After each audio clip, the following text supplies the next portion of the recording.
એ અવગત કરાવે અને એની નોંધ જે છે એ રાજ્ય કક્ષા સુધી પણ લેવાય છે. એટલે એ માટે પણ શહેરા તાલુકાને અને એના માટે બીઆરસી કોઓર્ડિનેટર શ્રી, તાલુકા પ્રાથમિક શિક્ષણ અધિકારી શ્રી, સીઆરસી કોઓર્ડિનેટર શ્રીઓ અને એમનું જે આખી સંકલનથી જે કામગીરી થાય છે એ પણ ધન્યવાદને પાત્ર છે.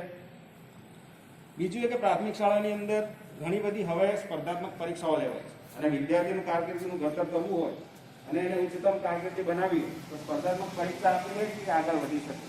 ત્યારે અમારી પાસેથી ઉપર રાજ્ય કક્ષાએથી માહિતી માંગવામાં આવે છે કે તમારી સીસીટીવી કેમેરાવાળી શાળાઓની યાદી મોકલી આપો.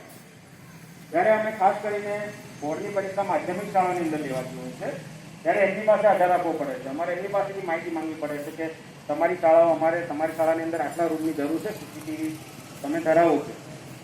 તો આવી જ રીતે તાલુકા વિકાસ અધિકારી શ્રી અને જે પદાધિકારીઓ છે એમના સુસંકલનથી આવી રીતે પ્રાથમિક શાળાઓની અંદર પણ સીસીટીવી જો સમગ્ર જિલ્લાની અંદર જો શક્ય બને તો આપણે જે માધ્યમિક શાળાઓ પાસે મતદાર રાખવો પડે છે એ રાખી શકાય નહીં. કારણ કે જેની પરીક્ષા છે, પ્રાથમિક શિક્ષણ શિષ્યવૃત્તિની પરીક્ષાઓ છે, એનએમએમએસની પરીક્ષાઓ છે, એવી જે સ્પર્ધાત્મક પરીક્ષાઓ છે કે જે બાળકને અત્યારથી જ સ્પર્ધાત્મક પરીક્ષાઓ કેવી રીતે આપી શકાય એના માટે તૈયાર